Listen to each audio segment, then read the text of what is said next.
Good afternoon, good evening, ladies and gentlemen.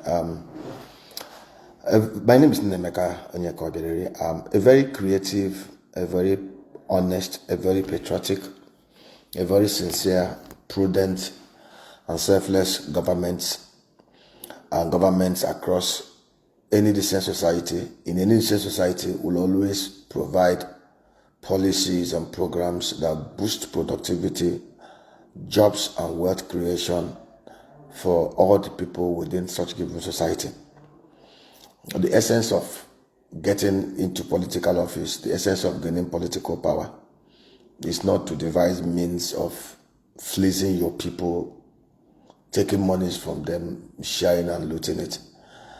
A leader is supposed to be a shepherd and not a hireling. A hireling is one who is just there to take, steal, kill, and destroy. A shepherd is a leader. The job of the shepherd is to ensure that the flocks are properly taken care of and well fed. And that should be the focus and the mindset of those who purport to govern us. My heart grieves and it pains me when I look around Nigeria, a country so blessed by God, with the best demographics that nature and God can bestow to any country or any geographical enclave in the whole world. Yet we are plagued with one particular major plague. In other areas, they are plagued with earthquake. In other places, they are plagued with flooding and the tsunami. In Nigeria, our major plague are human beings who parade themselves as political leaders. How do you boost productivity? All these things they are doing, great number of taxes, that is not how to raise revenue. When the macro economy is right, when a larger percentage of the 217 million Nigerians are gainfully employed and they are productive, government can easily tax and they make so much money. I give you an example. I was just calculating the working population of Nigeria. In fact, the number of Nigerians who are less than 65 years old is almost about 211 million. We have over 120 million adult working population. Do you know that if this economy is built in such a way that each and every one of us can easily make at least 5,000 naira every day, which is 150,000 a month, which is actually half the minimum wage in South Africa. If each and every one of in fact, if 80% of the working population in Nigeria, if 80% of the working population of Nigeria is making up to at least 5,000 naira every day, we can easily generate in this country nothing less than 175 trillion naira.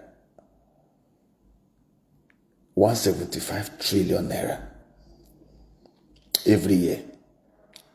Active productivity. And if we are to apply taxes and levies on it, we can easily generate 35 trillion naira tax revenue from this economy. But we need to put everybody to work. And how do you put everybody to work? Sincerely and honestly. There are 4 factors of production. Land, human resources, that is the human capital. The capital itself, which is funding, and then machinery. These are the 4 factors of production. Economics 101. The most important factor of production is the human capital, followed by land. And in any economy, the first thing the governments of the day will first of all, how do we make the human capital in Nigeria productive? The only way you can make the human capital in Nigeria productive is through education. It's through literacy growth. It's through training. It's through knowledge. Go and check the top 10 biggest economies in the whole world that have the highest life expectancy ratio, that have the highest human development indices. They are 98, 99%, 97% literacy level. Our focus should be on a long-term basis. Ensure that every child born into Nigeria receives quality education within the first 12 years.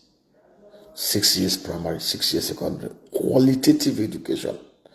And that is investing at least 40% of our 25% of our expenditures on education, and even going extra miles to do education trust funds across every part of Nigeria. Excess of the physical revenues and our investment of 25%, we also have education trust funds. We need to have vocational schools, train Nigerians. Anything you want to be, if you want to be a mechanic, train them to be specialized mechanics that will not be quacks that will destroy people's vehicle. If it's bricklayers, train them to be do more masonry work than even the Togolese and those who do it so well from the Francophone countries. If you're a tailor, train them to be the best tailors. Whatever they are doing, train them. Education is the key. Land is a factor of production. We need to amend the Land Use Act to make land a very easily transferable asset. We can't keep on like this. We have 64 million hectares of arable land mass. God has blessed this country. We have some of the best water tributaries and river tributaries around Nigeria. We have the highest amount of right amount of rainfall and sunshine.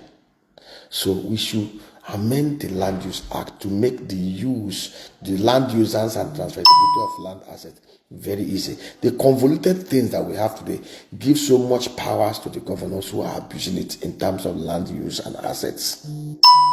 The next one has to do with capital funding.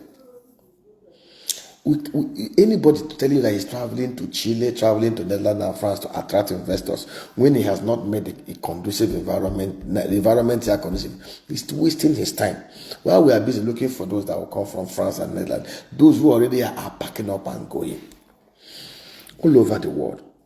And the CBN has a very big role to play here. CBN is busy chasing the banks to go and raise their capital, raise it up to 3 trillion, whatever, but we have a country that has so much huge financial exclusion.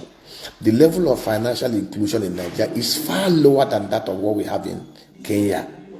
We should be thinking about how we can build up financial inclusion, bring the informal sector into the formal sector. Last year, NIPS transaction was about 600 trillion naira. And that is what even opened their eyes and they want to collect 0.5% as cyber security levy to collect 3 trillion from Nigerians. But they forgot that 600 trillion naira that came into the NIBs is actually about 52% of the actual volume of transactions in Nigeria. Most are done informally. Our major concern is to see how we can get financial inclusion. That most of the transactions that are done in Nigeria will be captured electronically. If we capture all the transactions that are done in Nigeria can actually have up to 1.5 to 2 quadrillion naira transactions passing through NIPS. But we need to build, since in the informal sector we don't have a central data system biometrically captured. We don't even have an identity system that is foolproof in Nigeria. We have BVN, we have NIN. Yet bandits and everybody killing people around, nobody can be able to track and capture them. So we need to build a central database that actually captures Nigerians in a very holistic manner, in a way that you can actually access credit. If you mess up with your credit rating, nobody will give you credit again. But one of the ways we can actually access capital is to ensure that we set up cooperatives. In Nigeria today, it's estimated to have over 27 to 40 million MSMEs, but you don't have access to training, you don't have access to credit. The formal banking service in Nigeria is not providing them with what they need. All over the world, if you go to America, those into agri have cooperatives, agro credits that are giving them funding. In fact, the agro credit in America has almost about $385 billion assets. We can create cooperatives in clusters. When people are in cooperative, when fundings are done in cooperative arrangement, government providing guarantees, it will also help us to de-risk lending. I'll give you an example. If you come to where you have a group of a mechanic village, you have mechanics, and you're going to provide them with training and funding to buy equipment so they can pay over time, and they're in cooperative, and you're lending to the members of the cooperative where they will counter guarantee each other, they will use their hand to sift the criminals that will not repay. If you go to the women in the village and put them together and train them to be rice farmers, and maybe you want them to do clusters of 100 hectares of rice, and you give 100 women 1 hectare, provide them with all the irrigation kits, drip irrigation, help them to clear the land and everything, give them the right gari species that can do about 8 tons per hectare, and you want to give them loan, and the women are 200, and you ask them to select the 100 that will access the loan for the first year or the first cycle of 6 months, in a way that each of them will counter guarantee each other. I can tell you, if you're using Catholic Women Fellowship or they will select the best 100 that will not default, and I can bet you 9 over 10 that will be no default. There are special arrangements that can be put in place. Structured financing arrangements, structured credit arrangements that will enable us to get financial inclusion and get Nigerians empowered, the right capital and training to be productive. Then the issue of machinery. We are not even asking to go to the moon.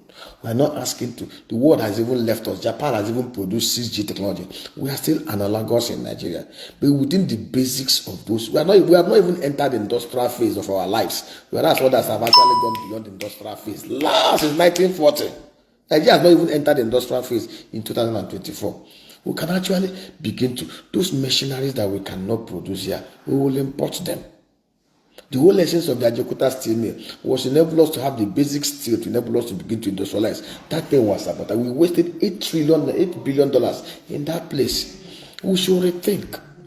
If not, importing is not bad, but we should import the right machineries to be used to produce things in Nigeria. Fixing this country is the easiest thing to do. Let me tell you, with the right leadership in Abuja, and the 36 states of the Federation and 774 local government in Nigeria, in the nation state assemblies, with the right quality, competent leadership, this country can become one of the top 10 biggest economies in the whole world. We can easily build $1 trillion economy within the next 5 years. May God have mercy on us. Amen.